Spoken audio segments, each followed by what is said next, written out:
ব্যাপার, Hasina madam phone ধরতেছে না? টেনশনে কি জীবন শেষ করে ফেলতেছে নাকি? হ্যাঁ, দেখি তো আরেকবার দিয়ে দেখি ধরে কি না।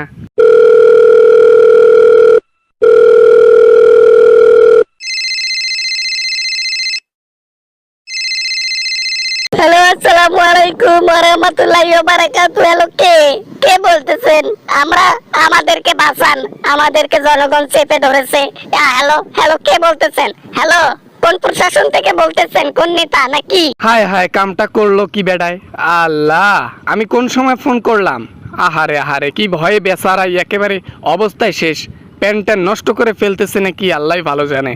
ম্যাডাম ম্যাডাম শান্ত হন ম্যাডাম, কিছু কথা বলার জন্য ফোন করেছি ম্যাডাম। হ্যাঁ হ্যাঁ, বলো বলো, তাড়াতাড়ি বলো। আমার কিছু ভালো লাগতেছে না, খাইতে পারি না, ঘুমাইতে পারি না। বারবার মনে হইতেছে যেন জনগণ এই বুঝি আমাকে ঘিরে ফেললো, এই বুঝি আমার বাসার মধ্যে ঢুকে পড়লো। আমার আর ঘুম ধরে না, আমার আর খাইতে মন চায় না, বাথরুমও করতে পারি না। আহারে, কি নাখাস্তা একটা অবস্থা। যাই হোক, নিরীহ প্রাণগুলো যেগুলা নিচ্ছেন এগুলার শাস্তি তো ভোগ করতে হবে, তাই না? এখন নিরীহ যারা মারা গেছে তাদের বিচার কে করবে? জনগণই তো করবে। কে অপরাধ করলো? সরকার। তাদের বিচার কে করবে? জনগণই করবে। এখন এটা মাথা পেতে নিতে হবে। এখানে যদি জানো দিতে হয়, কিচ্ছু করার নাই ম্যাডাম। সর্বোচ্চ পাওয়ারের অধিকারী কে? আল্লাহ। তারপরে কে? জনগণ। মাথায় আছে তো? ভাই রে ভাই, এমনিতে অনেক ভয়ের মধ্যে আছি রে ভাই, এর উপর আবার ফোন করে যে ভয় দেখাইতেছো ভাই, আমি তো ভয়ে মনে হয় প্যানই নষ্ট করে ফেললাম। আমার সায়াটা পেটিকোট সবকিছু ভিজে গেছে। কি যে একটা অবস্থা আমার, তোমরা বুঝবা কি? জনগণ কি আর আগের মতো আছে?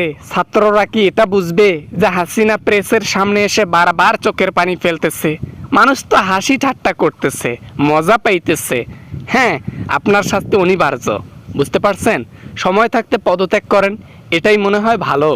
না হলে তো অবস্থা মৃত্যু ছাড়া কোনো আর কোনো রাস্তায় দেখতেছি না আমি।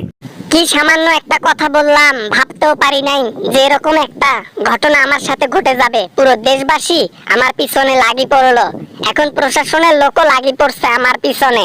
কি যে করব, আমার মাথা নষ্ট। আমি মনে হয় টেনশনে হার্ট অ্যাটাক করব, বুঝতে পারছি। এখন এখন এখন বুঝতে পারছি প্রেসের সামনে ভুলভাল বক্তব্য দেওয়ার পর কি ঘটনা ঘটে। ম্যাডাম, আপনি যা বলেছেন হয়তো বা আপনার কাছে জিনিসটা সামান্য মনে হইতে পারে, কিন্তু দেশবাসীর কাছে এটা যে কি লাগছে সেটা আপনি বুঝতে পারবেন না, ছাত্ররা ভালো বুঝতে পারবে। তা যাই হোক, আমার ফোনে ব্যালেন্স কম, বুঝছেন? আইডিয়া দেই একটা, সুইসাইড করেন, ভালো লাগবে, ভালোভাবে থাকতে পারবেন কবরের মধ্যে, ওটাই ভালো।